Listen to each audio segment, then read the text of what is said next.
Salut Evelyne. Bonjour Evelyne Bonjour. Lachenelière. Bonjour Dani Boudreau. Ben, je suis vraiment content. En tout cas, c'est un privilège de pouvoir te parler aujourd'hui. Donc, on se parle dans le cadre de la revue Les Écrits à propos d'un de tes textes, puis de d'autres textes aussi. On va papillonner d'un thème à l'autre. Parfait. Je fais une courte introduction pour ceux et celles qui ne te connaissent pas, parce que, bon, ta réputation n'est plus à faire, mais quand même, je veux juste dire quelques titres que tu as écrits. Tu as une œuvre théâtrale très, très riche. Entre autres, bon, Des fraises en janvier, qui a été traduit en plusieurs langues, Bachir Lazare, qui a inspiré aussi l'adaptation du film Monsieur Lazare par Philippe Falardeau, Des ordres publics, qui s'est mérité le prix du gouverneur général, La vie utile aussi, dernièrement, qui s'est mérité le prix Marcel Dubé, bravo, Merci. Marcel Dubé à l'Académie des lettres du Québec. La vie utile précédée d'errance et tremblement, c'est le titre complet. Tu t'es intéressé aussi à plusieurs figures féminines, que ce soit Virginia Woolf avec Lumière, Lumière, Lumière, Marie Cardinal, Une vie pour deux, Nelly Arcan aussi, quand même, comme comédienne également, parce que bon, tu as deux carrières de front, mais là, on va s'intéresser plus à celle d'auteur, autrice. Qu'est-ce que tu préfères? Ah, je me suis habituée à autrice, mine de Moi rien. aussi, je me suis habitué. Je pense que en théâtre aussi, on utilise plus autrice, peut-être parce que Mhm. c'est un métier de la parole et ça invisibilise pas le féminin, pareillement. Donc, Nelly Arcan, même Jeanne d'Arc, d'une certaine façon, avec La vie Oui. utile. Tu es une chercheuse, vraiment une chercheuse. À travers la dramaturgie, je veux dire, tu as collaboré souvent avec le NTE, quand même, avec sous forme de, je sais pas, souvent tu travailles la dramaturgie pas de façon nécessairement linéaire, tu t'intéresses au temps, aux récits qui nous ont conditionnés aussi, que ce soit la Bible, la grammaire, au temps, la concordance des temps aussi que tu as écrit comme essai. Tu t'intéresses au langage, puis là on le voit aussi dans ce que tu as écrit dans les écrits, dans le numéro 160, ça s'appelle Vois mes yeux. J'aimerais ça que tu nous lises un extrait, puis après, ben, on en parle de façon informelle comme ça. Très bien, merci beaucoup. Tu m'as montré beaucoup de films, surtout des films en noir et blanc. J'en ai oublié plein, mais celui où on entend dans la tête des gens, j'y repense souvent. Ça se passe à Berlin. Je suis jamais allée à Berlin, j'aimerais ça. Je me souviens plus de toute l'histoire du film, mais à un moment, une femme parle à un homme avec beaucoup d'aplomb. Elle est douce et elle a de l'aplomb. Je me souviens pas très bien, mais je me souviens très bien quand j'ai vu le film, je me suis dit que j'aimerais ça être douce et avoir de l'aplomb, ce serait bien. À un moment, elle lui dit, vois mes yeux. Ouais, j'aimerais être douce, avoir de l'aplomb et dire à quelqu'un, vois mes yeux. J'aimerais beaucoup de choses, en fait. La mise en abîme, c'est une chose dans sa propre chose, comme le cinéma dans le cinéma, ou n'importe quelle image dans sa propre image. Et ça peut durer jusqu'à l'infini comme ça. Et si on se concentre, on peut ressentir la mise en abîme de la vie dans la vie jusqu'à l'infini. Et nous, dans la vie, nous qui nous voyons être en vie, nous qui sommes en vie et qui nous regardons être en vie, nous qui regardons de quelle manière nous nous regardons être en vie et savoir que nous sommes en vie et avoir et savoir que nous nous savons en vie jusqu'à l'infini comme ça fait un abîme, ça fait un gouffre, ça donne le vertige, ça rend vivant. Merci. Merci. C'est beau. On entend, Merci. on entend la parole nerveuse. Il y a comme une parole nerveuse en gros pour mettre en contexte les gens qui nous écoutent. C'est quelqu'un qui s'adresse, ben, qui laisse des messages sur un répondeur. Mais on n'est pas sûr exactement du destinataire. On a l'impression que le temps est compté, mais en même temps, le temps est ouvert parce que la personne n'est pas interrompue, donc la pensée se déplie comme ça. J'aimerais ça que tu nous parles un peu de la genèse de ce texte-là. Qu'est-ce qui t'a motivé à l'écrire? Voilà. Ben oui, bien sûr. Mais t'en parles très bien, je tiens à le dire. Bon. C'est vrai que c'est une pensée qui se cherche, hein. Mm. Euh, et souvent, d'ailleurs, je me rends compte avec le recul un peu, puis les quelques années d'écriture derrière moi, que je m'intéresse très peu aux idées et beaucoup à la pensée. C'est la grande différence entre le fait d'être mu euh, par justement des idées, des sujets, des thèmes. Ce sont rarement des moteurs d'écriture chez moi. C'est quelque chose qui me laisse souvent froide. D'ailleurs, dans ce que je lis aussi, je Mm. suis beaucoup plus sensible à une pensée justement qui se déplie, qui se déploie, qui hésite, qui se cherche, à une forme qui se cherche elle-même. Et Mhm. dans le cas de Vois mes yeux, c'est vraiment une écriture qu'on appelle pandémique. Maintenant, ça va peut-être devenir un terme en littérature, que sais-je, dans l'histoire de l'art et de la littérature. Donc, je travaillais avec un musicien que j'aime beaucoup qui s'appelle Vincent Legault, avec lequel j'ai donc conçu et créé un album il y a un peu plus d'un an, où la recherche fondamentale de Vincent comme musicien, c'était de s'emparer d'une voix et d'un texte et de traiter ce langage-là dans une recherche d'un nouveau dialogue avec la musique, si je Mhm. peux le résumer ainsi. Mhm. Et est arrivée la pandémie, plusieurs de nos projets se sont interrompus, ça a été brutal à Oui, vivre quand même, pour disons-le. nombreux d'entre nous. Mais Vincent Legault et moi, on savait qu'on avait envie de continuer à chercher ensemble comment comment la langue pourrait rencontrer la musique. Et je ne sais plus qui de nous 2 a eu l'idée, mais en tout cas, on a convenu que je laisserais des messages, hem, sur la boîte vocale, de Vincent, pour qu'il s'en empare ensuite, comme bon lui semblait. Alors je Mhm. me suis rendu compte, que, beh, j'ai eu besoin d'écrire ces messages, c'est-à-dire d'imiter la spontanéité, parce que je suis quelqu'un qui n'a aucune spontanéité à vrai dire. Je suis très, mon imaginaire, devient muet quand il s'agit d'être efficace dans la production, donc dans l'improvisation, dans la production d'idées, encore une fois.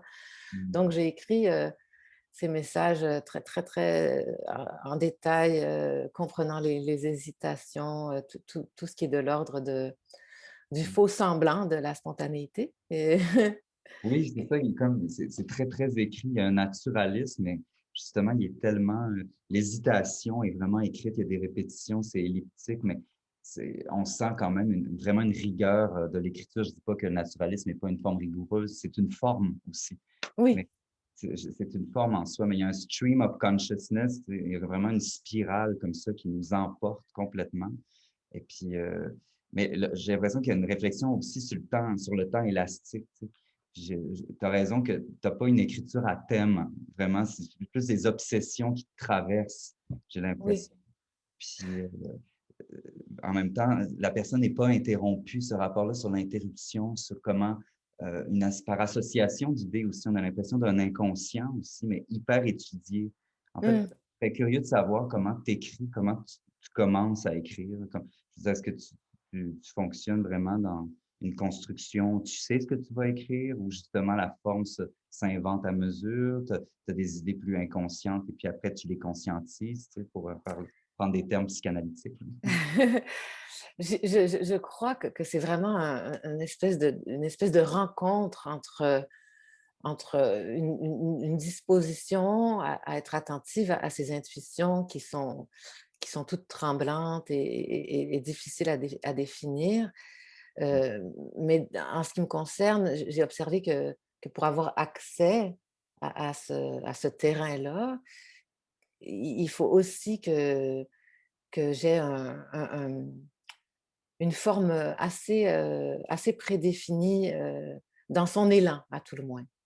Mhm, Justement, cette structure de message téléphonique euh, déposé à répétition, c'est la répétition de cette impulsion de parole qui m'intéressait, qui est proche, c'est toi qui l'as dit, et je trouve ça très juste, de la forme d'une spirale, c'est-à-dire qu'à la fois, il y a un éternel retour, mais quelque chose qui avance aussi.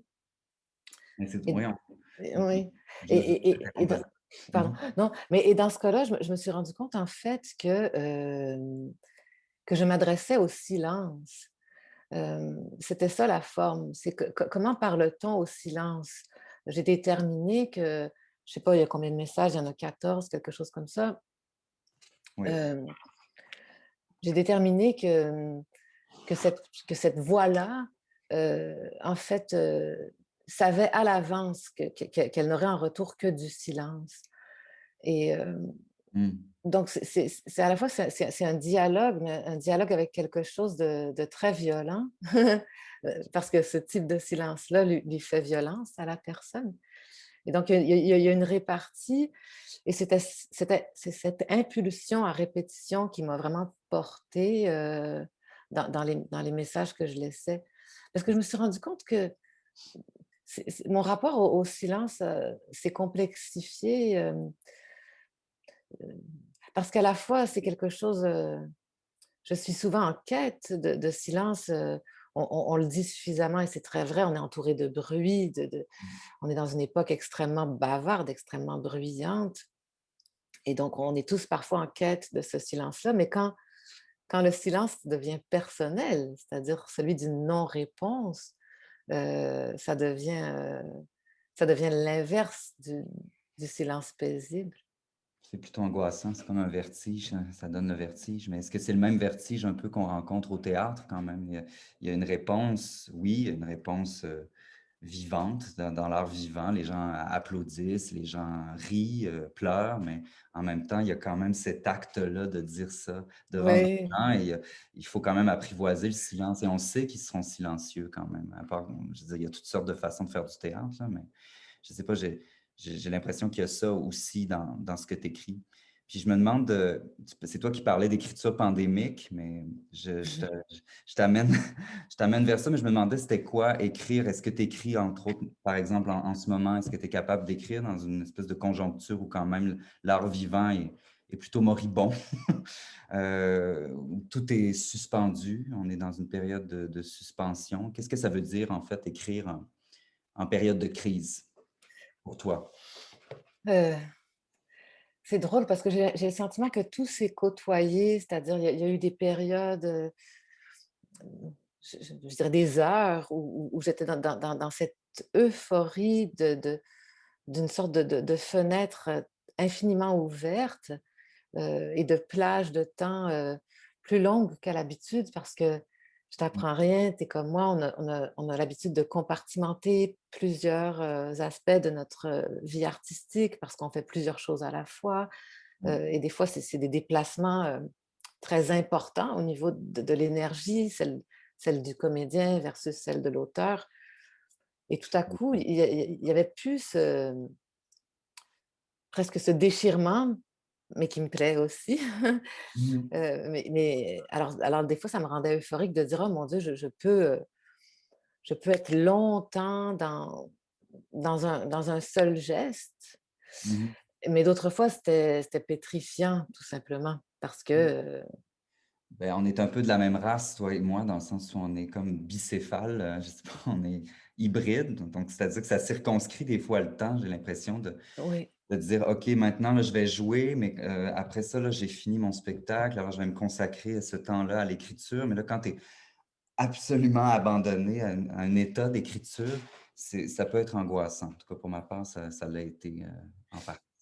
oui, parce qu'il y a aussi cette, je me suis rendu compte que j'ai l'habitude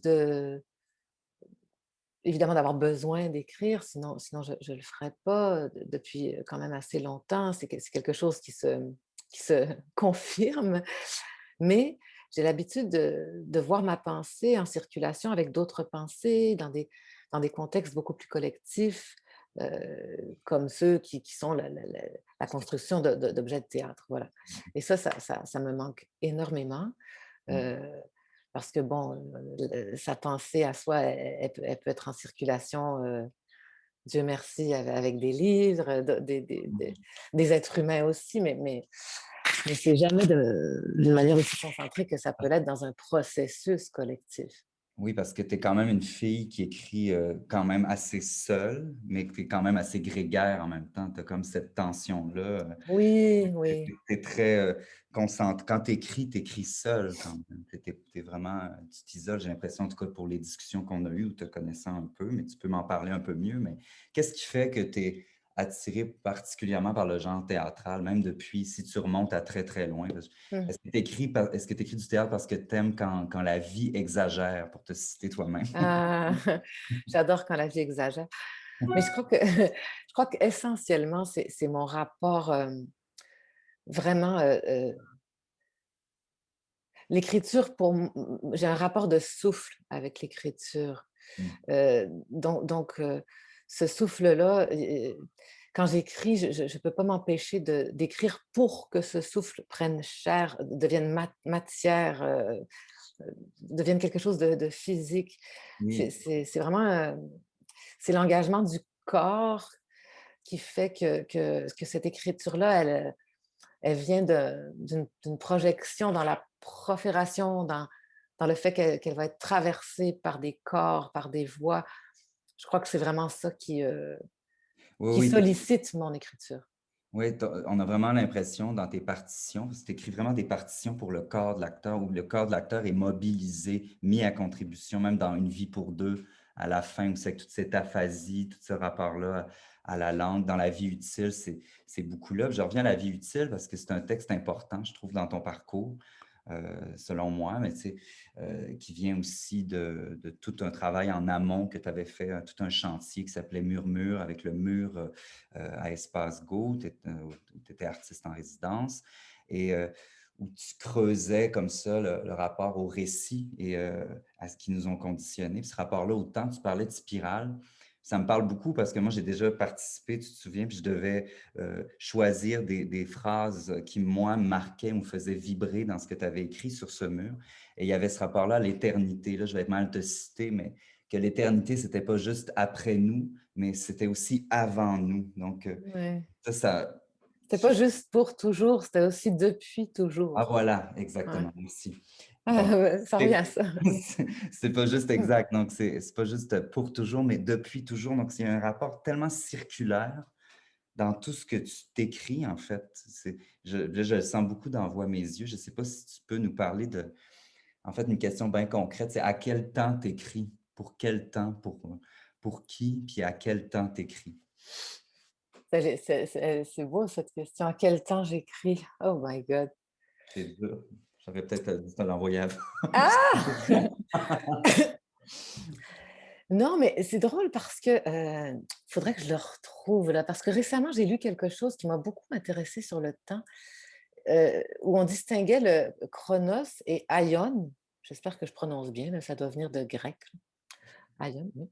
Aïe. Heu, qui est ce présent pur, mais pas comme quand on dit, faut être dans l'instant présent, carpe diem, là, c'est pas ça, c'est plutôt ce présent pur qui est finalement tout sauf le présent parce qu'il est dans cette tension entre tout ce qui a eu lieu et tout ce qui aura lieu. Mmh, Et je mmh. trouve que c'est un temps de l'écriture parce que il faut il me semble que l'écriture, ne peut que naître dans une brèche temporelle, quelle que soit la façon dont on la nomme. Parce qu'en fait, heu, quand on est dans la que ce soit conscient ou inconscient, dans la collecte, disons, de données, cette collecte de sensations, de renseignements, ça peut être aussi, de cet ordre-là, d'images, de souvenirs, de fantasmes. J'ai toujours l'impression qu'on fait toutes sortes de collectes et que pour que ça se transforme en écriture, heu, on n'est ni dans l'analyse, ni ni dans le présent de cette collecte-là. On est dans une brèche où se rencontrent, notre pensée et tous ces éléments-là, Mmh. il me Oui, semble. oui, puis où, la description peut devenir narration quand tu parles de données, écoute, Oui, bon, puis c'est drôle parce que je lisais Judith Butler dernièrement avec, Gender Trouble qui dit que, bon, le genre se performe, mais la personnalité aussi se performe. C'est-à-dire que la dernière fois que je t'ai vue, Evelyne, tu n'es plus la même Evelyne que je rencontre aujourd'hui. Donc, ce rapport-là au temps, tu dis qu'il est en tension, je le sens aussi, puis à chaque fois, on aime croire qu'on connaît les gens selon leur récit, ce qu'ils ouais. sont. Et vraiment, on les fige, alors que tout ça est très mouvant et on sent ce mouvement-là très, très fort dans ton écriture. Mmh. Et moi, c'est ce qui me fascine. Puis, je ne veux pas faire un exercice d'admiration, mais c'est sûr que j'admire quand même ça. Je dois l'avouer un peu. Et puis, Merci. je ferai un lien avec ton discours de remerciement très, très, très inspirant que tu as fait à l'Académie des lettres quand tu as reçu ton prix Marcel Dubé pour La vie utile, où tu parlais d'une passerelle très intéressant entre la littérature et le théâtre par rapport aux livres de théâtre. Mmh. En ce moment, à défaut de voir du théâtre, on peut en lire. Et dans la revue Les Écrits, ben, on en publie, on peut le lire. J'aimerais ça t'entendre parler de ça. Tu parlais d'un espace qui pouvait être traversé aussi. Je trouvais ça super intéressant.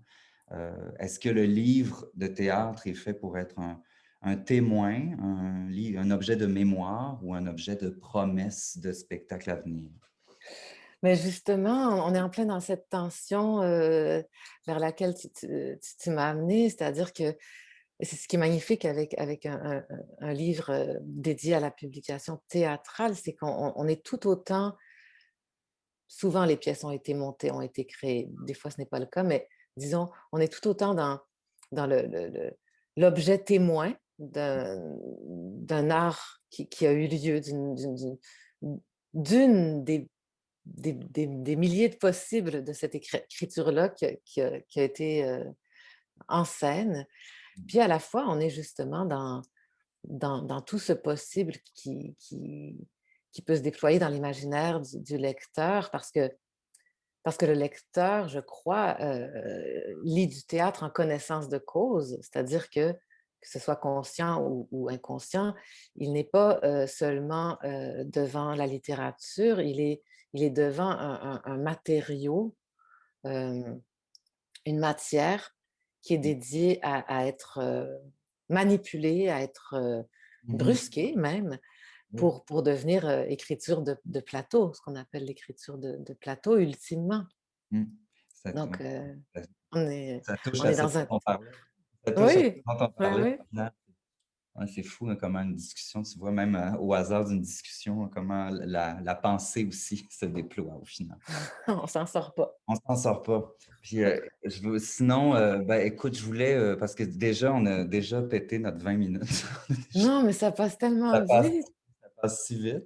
Mais pour finir, je ne sais pas si tu voulais nous parler, en fait, parce que dans Vois mes yeux, c'est important. Puis je pense qu'on est dans une période de ça. Tu parles du manque de l'autre avec un grand Mmh. A.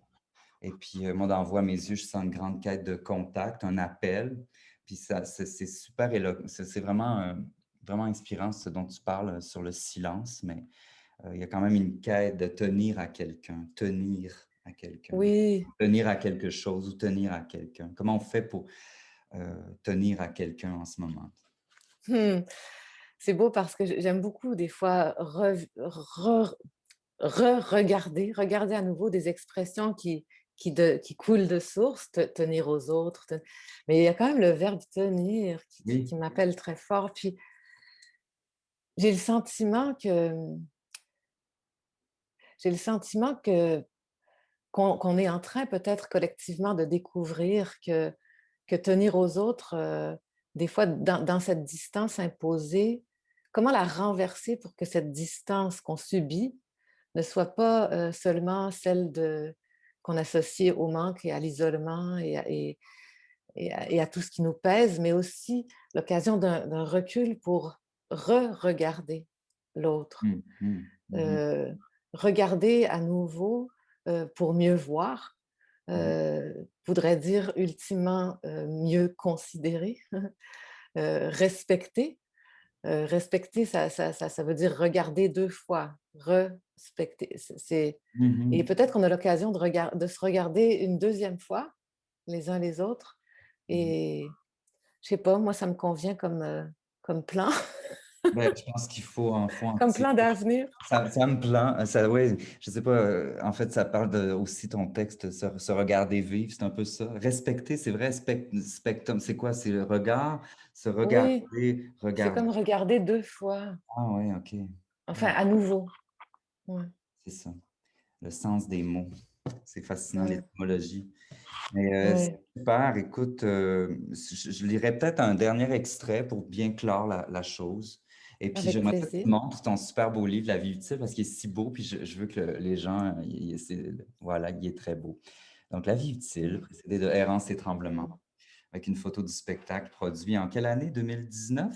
2018? 2018. Là, Je m'en souviens plus. moi non plus, je m'en souviens plus. J'ai pas la notion du temps, hein, vous Ouais, l'aurez c'est ça, compris. c'est le grand thème. On va mettre ça au-dessus de la vidéo. Elle n'a pas la C'est notion ça. du temps. Non. Donc, Ben, merci beaucoup, Evelyne. Alors, on termine avec un petit extrait. Est-ce que tu veux nous en lire un dernier avec parce que j'ai l'impression que quand c'est ta voix avec ton écriture, il se passe euh, quelque chose. D'accord, mais je vais lire un autre petit message de Voix mes yeux à ce moment-là. Oui, s'il te plaît. D'accord.